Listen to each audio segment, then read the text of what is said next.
आशीष भी वर्षा की तरह होती है और इससे पहले ये आवश्यक होता है कि धरती को तैयार किया जाए ताकि सिंचाई पूरी तरह हो। जब परमेश्वर हमारी सहायता के लिए हाथ बढ़ाते हैं तो इस प्रकार आशीषों की वर्षा होने लगती है।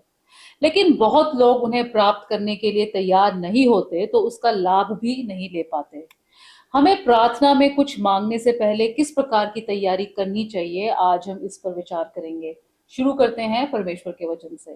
परमेश्वर का वचन हमने सब मत्ती की इंजील उसका 14 अध्याय उसकी 26 आयत से लिया है।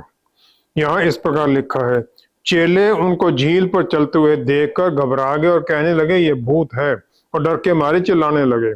तब प्रभु यीशु ने तुरंत उनसे बातें की और कहा, ढाढ़स बांधो, मैं हूं, डरो मत। पतरस ने उनको उत्तर दिया, हे प्रभु, यदि यदि आप ही हैं तो मुझे अपने पास पानी पर चलकर आने की आज्ञा दें। उन्होंने कहा, आ। तब पतरस नाव पर से उतरकर यीशु के पास जाने को पानी पर चलने लगा, पर हवा को देखकर डर गया और जब डूबने लगा तो चिल्लाकर कहा, हे प्रभु, मुझे बचा। प्रभु यीशु ने तुरंत हाथ बढ़ाकर उसे थाम लिया और उससे कहा, हे अल्प विश्वासी, तूने क्यों संदेह किया। परमेश्वर के वचन को पढ़े और सुने जाने से आशीष हो। आमीन। जो कोई भी किसी कष्ट में होता है उसे इसमें से निकलने के लिए प्रार्थना की तैयारी करने की कोई जरूरत कैसे हो सकती है? उत्पत्ति पहला अध्याय 26-27 आयत में इंसान को बनाने से पहले परमेश्वर ने, बनाने वाले ने एक बात कह दी। उन्होंने कहा, आओ हम मनुष्य को अपने स्वरूप के अनुसार अपनी समानता में बनाएं। Our likeness. जो बनाया गया सब कुछ, उसमें 3 एस्पेक्ट्स हैं जिसमें परमेश्वर इन्वॉल्व है। पवित्र आत्मा परमेश्वर हैं जो कि पहले ही उत्पत्ति पहला अध्याय दूसरी तीसरी आयत में ऊपर जुम्बिश कर रहे हैं। फिर परमेश्वर के पुत्र जो के बनाने वाले हैं, उनकी महिमा की रोशनी जाहिर होती है। रोशनी हो जा और वो रोशनी हो जाती है, और वो परमेश्वर की प्लान को एग्जीक्यूट करते चलाते हैं। फिर प्रभु यीशु ने पिता का और पवित्र आत्मा परमेश्वर का हाथ मांग लिया कि हम इंसान को बनाएं, और उत्पत्ति पहला अध्याय 26 जो हमने पढ़ी थी, लेट अस मेक मैन। परमेश्वर ने अचानक डिसाइड नहीं कर लिया कि धरती और स्वर्ग बना दें। सब कुछ उनका प्लान था। उन्होंने पहले उनके दिन उनके सामने आज पास्ट प्रेजेंट सब कुछ खुला है। शैतान के बारे में, सबके बारे में वो पहले ही जानते थे। परमेश्वर को किसी भी तरह से हम सरप्राइज नहीं कर सकते हैं, और परमेश्वर की इसी बात को बहुत लोग शक करते हैं कि शैतान को परमेश्वर ने क्यों बना दिया, जबकि वो सब कुछ बुराई उसी से आती है। वो ये भूल जाते हैं कि परमेश्वर न्यायी हैं और धर्मी हैं, और परमेश्वर सोच समझ से करते हैं। क्या हम सोच समझ कर करते हैं? पतरस रसूल ने जो किश्ती से बाहर निकलने की बात की, क्या उन्होंने सोचा था? कि हम प्रार्थनाओं में सोचते हैं। परमेश्वर लेकिन हर चीज को प्लान करके चलाते हैं। जब उसके अनुसार होता है तो सब कुछ सही ही होता है, क्योंकि परमेश्वर सब कुछ अच्छा ही बनाते हैं। जब परमेश्वर ने स्वर्ग और स्वर्गदूतों को बनाने का फैसला लिया तो शैतान को वर्शिप लीडर बनाया गया। एजेकियल की पुस्तक उसका 28 अध्याय 13-14 आयत में उसे सर्वांग सुंदर बनाया गया, और उसमें यह क्षमता भी परमेश्वर ने डाल दी कि तरह तरह के म्यूजिकल इंस्ट्रूमेंट्स की आवाज भी वह निकाल सके।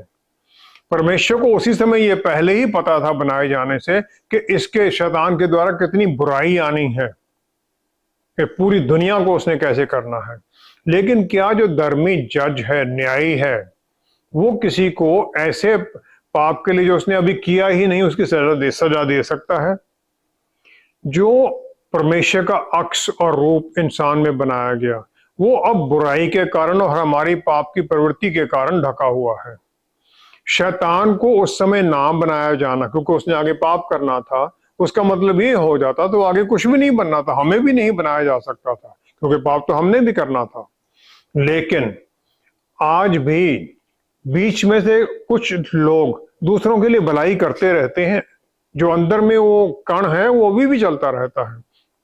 परमेश्वर ने बुराई आने से पहले ही मुक्ति का रास्ता पहले ही निकाल दिया। उन्होंने पहले ही निश्चित कर दिया कि कैसे क्या होना है, कि कैसे क्या करूंगा मैं, पहले उन्होंने डिसाइड कर दिया। उत्पत्ति 3 अध्याय उसकी 15 आयत में उन्होंने पहले ये कह दिया, शाम को जब श्रापित हुआ, उन्होंने कहा मैं तेरे और स्त्री के बीच में और तेरे वंश और इसके वंश के बीच में बैर उत्पन्न करूंगा, वह तेरे सिर को कुचल डालेगा और तू उसकी एड़ी को डसेगा। शैतान का सिर कुचला गया। अब इसके बाद में शैतान का जो चुने हुए लोग हैं, जिन्हें मुक्ति मिल चुकी है, जो परमेश्वर के बच्चे कहलाने का हक पा चुके हैं, उनके ऊपर शैतान का कोई अधिकार नहीं है। परमेश्वर की जो परफेक्ट ये प्लान थी, ये कुछ भी पाप आने से पहले, ईव के मन में जो पाप आना था उससे पहले ही उन्होंने सब कुछ तैयार कर, ये प्लान बना रखी थी। एविडेंटली ये तो क्लियर है कि परमेश्वर किसी भी परिस्थिति को पहले से जानते हैं, क्योंकि उन्हें हर चीज के बारे में पहले से पता है। लेकिन क्या इस धरती के ऊपर कोई ऐसा है जो इस प्रकार की क्षमता रखता हो? जो भी हमारे जीवन में होता है परमेश्वर को वो पहले ही पता है, और वो उसे काफी कारणों के कारण होने देते हैं। उसके कारण बहुत हैं, लेकिन सबसे जो इम्पोर्टेंट ये है कि उसके द्वारा परमेश्वर हमें कुछ ना कुछ सिखाना चाहते हैं, ताकि हम वो सीखें और फिर उसके अनुसार अपना जीवन जिएं। मलाकी की पुस्तक 3 अध्याय 3 आयत में यह लिखा गया, परमेश्वर हमारे जीवन में ये कैसे करते हैं। वह रुपए का ताने वाला और शुद्ध करने वाला बनेगा। He said, he shall sit as a refiner and purifier of silver। जैसे चांदी को प्योरीफाई किया जाता है, परमेश्वर इस प्रकार हमें प्योरीफाई करते हैं। जो रिफाइनर है वो चांदी को एक क्रूसिबल, एक बाउल में डालकर आग के बिल्कुल मध्य में ले जाता है और उसके ऊपर हमेशा अपनी नजर जमाए रखता है ताकि कोई नुकसान ना उसका हो। अगर चांदी को जितनी टाइम उसको उसमें रखना है उससे ज्यादा रख दिया जाए तो उसके ऊपर फायर स्केल या फायर स्ट्रेन पड़ जाते हैं, जो धब्बे होते हैं, जो शरीर पर धब्बे हो जाते हैं, फिर वो निकलते नहीं हैं। जो पूरा समय, सही समय है चांदी का आग में से निकालने का, वो है जब उसको शुद्ध करने वाला उसमें अपनी शक्ल देख सके। इसी प्रकार परमेश्वर का हमें याद रखना चाहिए कि परमेश्वर की नजर हमेशा हमारे ऊपर लगी रहती है, ताकि हमारे अंदर वो अशुद्धि के ना आ जाए। जब वो अपना अक्स हमारे अंदर देखते हैं, हमें निकाल लेते हैं। बस हमें बदलाव में आना है, और इसके लिए हमारी तैयारी क्या है? अय्यूब की तरह हमें बस अधीनगी में आना है। अय्यूब ने कह दिया 13 अध्याय 15 आयत में, वह मुझे घात करेगा, मुझे कुछ आशा नहीं, तो भी मैं अपनी चाल चलन का पक्ष लूंगा। Though he slay me yet I will trust in him. वो परमेश्वर में बोलता, मैं विश्वास मेरा बना रहेगा। कोई भी दुखों की जो गर्मी प्रताड़ना उसे पसंद नहीं करता है, और परमेश्वर भी अपने बच्चों के लिए, विश्वासियों के लिए बेस्ट चाहते हैं, क्योंकि उन्होंने अपना प्यारा पुत्र, वो जो इतना अद्भुत खुशी और आनंद अपने पिता को देते थे, मत्ती 3:17 के अनुसार, अपनी आज्ञाकारिता के कारण वो हमारे ऊपर कुर्बान कर दिए। हमारी जो प्रार्थनाएं हैं, हमारी हर जो विनतियां हैं, रिक्वेस्ट हैं, वो परमेश्वर के सामने ले जाती हैं, और जो हम जितना भी हम सोच सकते हैं, इस कारण से मुझे दो, ये कारण मेरा ये है, जस्टिफाई करने के लिए, वो सब कुछ परमेश्वर के सामने हम रखते हैं और हमें उत्तर भी मिलता है फिर। और फिर इस प्रार्थना का हमारी सब कुछ बताने के बाद में अंत होना चाहिए लूका 22:42 के अनुसार, जो प्रभु यीशु ने गethsemane पार्क में कर दिया, मेरी इच्छा नहीं आपकी इच्छा हो। जब ये होता है तो अय्यूब की तरह फिर हम भी परमेश्वर की आवाज सुनने के लिए तैयार हो जाते हैं, ताकि उस आवाज के द्वारा परमेश्वर अपनी महिमा हमारे ऊपर जाहिर करें, अपने आप को हमारे ऊपर जाहिर करें, और फिर उस परिस्थिति से हमें निकालें, ताकि हम अद्भुत आशीषें पाएं और उन आशीषों में आगे बढ़ें। क्या हमें प्रार्थना करने से पहले भी किसी प्रकार की तैयारी करने की आवश्यकता है, और ये कैसे होनी चाहिए? अक्सर हम ये सुनते हैं कि बहुत लड़कियां किसी खास दिन अपनी शादी के लिए प्रार्थना करने के लिए व्रत रखती, फास्टिंग करती हैं, लेकिन जब उनसे कोई पूछे कि वो जो जैसे शादी करना चाहती है अपने हस्बैंड में, क्वालिटीज उन्हें क्या चाहिए, तो उनके उत्तर लिमिटेड होते हैं। सुंदर हो, पैसे वाला हो, अच्छे परिवार से हो। वो कभी ये भी नहीं सोचती कि उसके अंदर की जो कैरेक्टरिस्टिक्स हैं वो कैसी हों। क्या मेरा उसके साथ निर्वाह हो जाएगा? क्या मैं उसके साथ कंपैटिबल हूँ? मेरा अपना व्यवहार कैसा है? और इसके कारण शादी के बाद में क्रोध और निराशा और इस प्रकार रिजेंटमेंट बढ़ जाती है, और बहुत डाइवोर्स भी होने लग जाते हैं। जब हम परमेश्वर से कुछ मांगते हैं अपनी प्रार्थनाओं में, तो एक डेफिनेट रिक्वायरमेंट हमें कंसिडर करना चाहिए हमें कि हम क्या मांग रहे हैं, उसका हमारे ऊपर क्या असर होगा, जो हमारे चारों तरफ हैं उसके ऊपर, उनके ऊपर उसका क्या होगा असर। तो जो हम मांग रहे हैं उसका उत्तर तो हमें मिलना, हम ये विश्वास में अगर मांगे तो। यूहन्ना 7 की पहली 8 आयत में प्रभु यीशु का जो शुरू शुरू के उनके मिनिस्ट्री के समय था, तो वो गलीली में ज्यादा काम करते थे। जो उनके अपने भाई थे मरियम के, यूसुफ के द्वारा जो बच्चे हुए थे, तो वो उनमें विश्वास नहीं करते थे। उन्होंने प्रभु यीशु को वहां पर यरूशलेम जाने के लिए कह दिया, क्योंकि उसका फीस्ट ऑफ टैबरनेकल्स का पर्व आने वाला था। उन्होंने कह दिया यहां से यहूदिया को जाओ कि जो काम आप करते हो उन्हें आपके चेले वहां भी देखें, जो दूसरे इलाकों से लोग आएंगे वो वहां पर देखें। तो जिस प्रकार फरीसी लोग और अदर जो यहूदी लीडर थे वो भी प्रभु यीशु को परमेश्वर का पुत्र नहीं मानते थे, इसी प्रकार उनके भाइयों ने भी उन्हें परमेश्वर का पुत्र नहीं माना शुरू में। अगर उन्होंने परमेश्वर पिता से प्रार्थना में अपने आप को अधीन किया होता तो उन्होंने समझ जाना था परमेश्वर का समय क्या होता है और हमारा समय क्या होता है। उन्हें भी प्रभु यीशु ने ये कह दिया कि मेरा समय अभी तक नहीं आया, परंतु तुम्हारे लिए सब समय है, तुम प्रार्थना में जुड़ो, परमेश्वर की आराधना करो। जो उनके भाई थे उन्होंने कभी भी उस समय उनके मैसेज को या उनके कामों को समझने की कोशिश नहीं की। हम भी परमेश्वर से प्रार्थना करते हैं बहुत लोग कि हमें कोई चमत्कार दिखा दो ताकि हमारा विश्वास बढ़ जाए, ताकि हम आपका बल देखें, आपकी अथॉरिटी को हम देखें। जो नए आते हैं वो जरूर मांगते हैं ये, लेकिन उनका अनुग्रह और दया हमें चाहिए। बहुत बार ये होता है हम प्रार्थना करते हैं, हमें उत्तर नहीं मिलता है, लेकिन जब हम देखें वापस अपने जीवन में 15 साल पहले या कुछ पहले क्या हमने मांगा था, अगर उसका उत्तर मिल जाता तो क्या होता हमारे जीवन में, कैसे हम बेवकूफ दिखाई देते।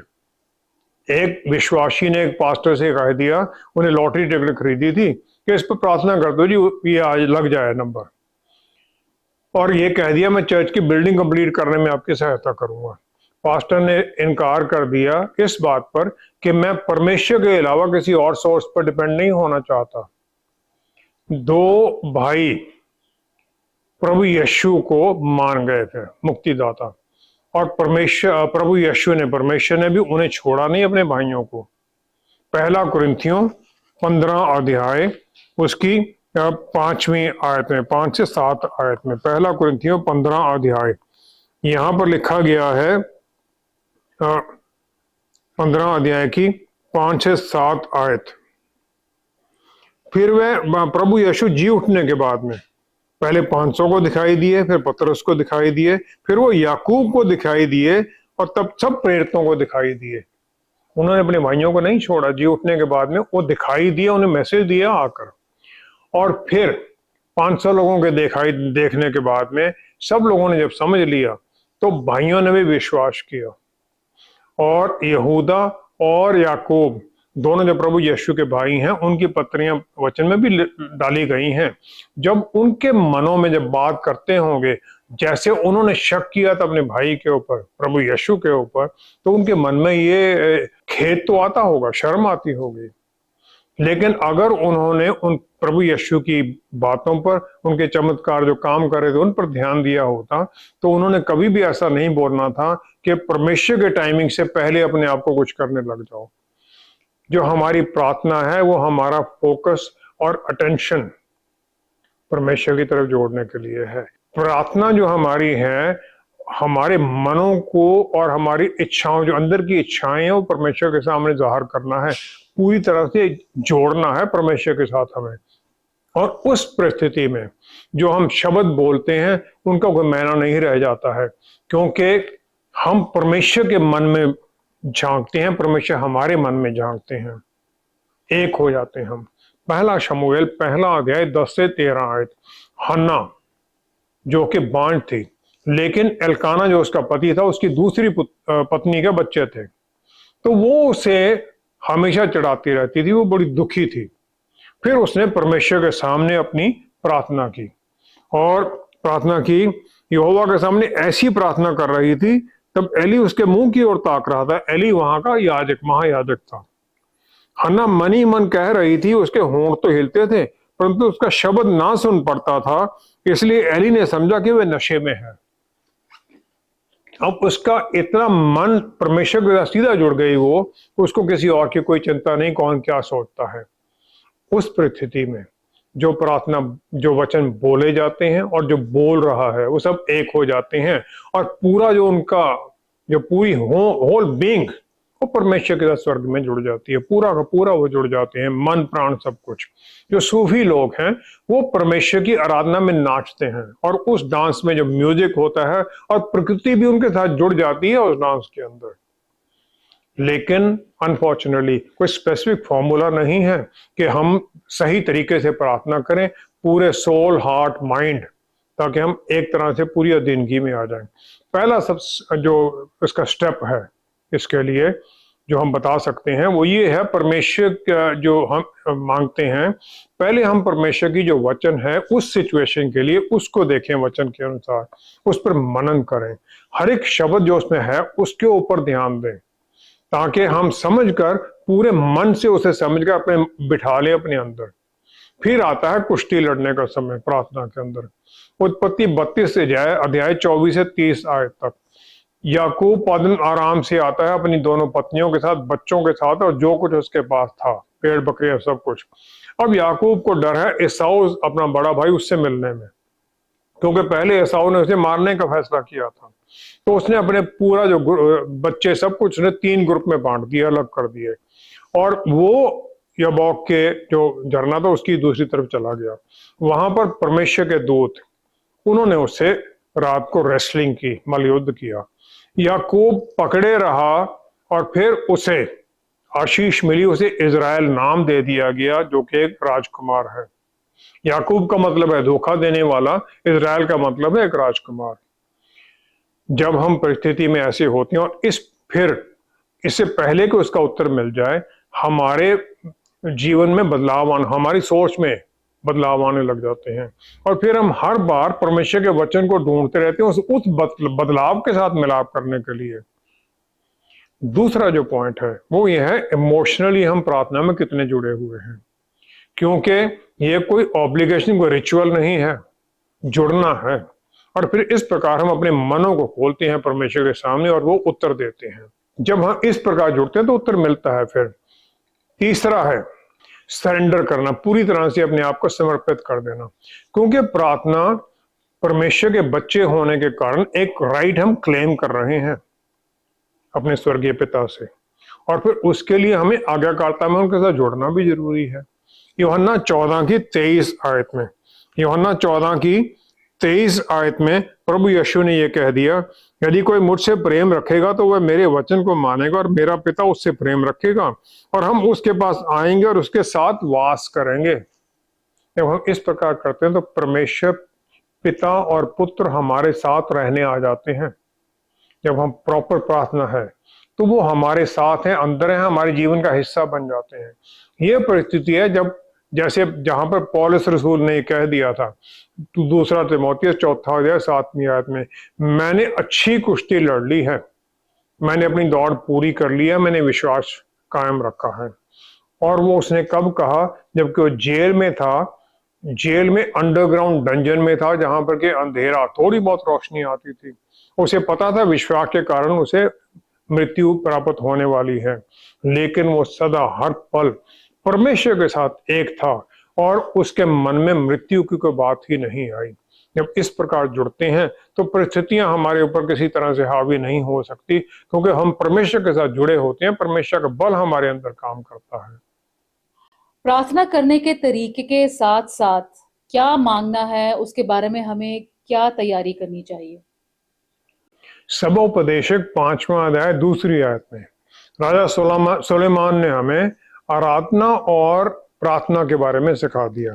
उन्होंने कहा, बातें करने में उतावली ना करना और ना अपने मन से कोई बात उतावली में परमेश्वर के सामने निकालना, क्योंकि परमेश्वर स्वर्ग में है और तू पृथ्वी पर है, इसलिए तेरे वचन थोड़े ही हों।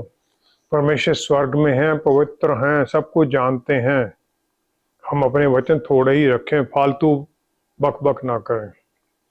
हम अपने आप को पूरी तरह से अपने मन से, कॉन्शियस के साथ, माइंड से, पूरे समझ के साथ प्रार्थना में परमेश्वर के सामने जाते हैं। और फिर हमें जल्दबाजी नहीं, ना ही इम्पल्सिव है कि जो आ रहा फटाफट अब बोल दो। नो, आज का जो फास्ट कल्चर बहुत तेज वाला है, बड़ा बड़ा 1 मिनट वाला काम है, उसमें ये होता है जो हमारे अंदर है फटाफट परमेश्वर के सामने उंडेल दो। हम अपने आप को हम्बल नहीं करना चाहते हैं, उनकी अधीनगी में नहीं आना चाहते हैं। परमेश्वर इंटेंशनल प्रेयर चाहते हैं, जो सोची समझी है, इम्पल्सिव नहीं, जो आया उसी समय बोल दिया। जप्ता को परमेश्वर के आत्मा ने अमोनियों के खिलाफ युद्ध के लिए उत्साहित कर दिया कि जा। अब जप्ता ने फिर प्रार्थना की। न्यायों की पुस्तक 11 अध्याय उसका 30 आयत। यप्ता ने यह कहकर यहोवा की मन्नत मानी, यदि आप निस्संदेह अम्मोनियों को मेरे हाथ में कर दें, तो जब मैं कुशल के साथ अम्मोनियों के पास से लौट आऊं, तब जो कोई मेरे भेंट के लिए मेरे घर के द्वार से निकले वह यहोवा का ठहरेगा, और मैं उसे होम बलि करके चढ़ाऊंगा। बर्न्ट ऑफरिंग टोटली खत्म है, परमेश्वर के सामने समर्पित है। ये उसने वायदा कर दिया। न्यायों के पुस्तक 11 अध्याय 29 से 34 आयत तक। जब जेफ्था अपने घर में पहुंचा तो सबसे पहले उसके घर से उसकी बेटी आई उसका स्वागत करने के लिए, उसकी जो जीत थी उसको सेलिब्रेट करने के लिए, टिम्ब्रल और डांसिंग के साथ। अब यफ्था का और कोई बच्चा नहीं था, सिर्फ उसकी एक ही बेटी थी, और उसकी बेटी को, मैं ये नहीं कहता उसने उसको कुर्बान कर दिया परमेश्वर के सामने, नहीं, लेकिन वो बेटी उससे अलग होकर अलग रहने लगी, परमेश्वर की सेवा में ही चली गई। ना उसने कभी शादी की, ना कुछ किया। उसके बाद क्या हुआ मुझे नहीं पता, ना वचन में क्लियर लिखा गया है। परमेश्वर की आराधना के लिए सबसे पहले अपने आप को पूरी तरह से समर्पित करना है। जो हमारे पास है उसे नहीं, वो अलग है, वो परमेश्वर का ही दिया हुआ है।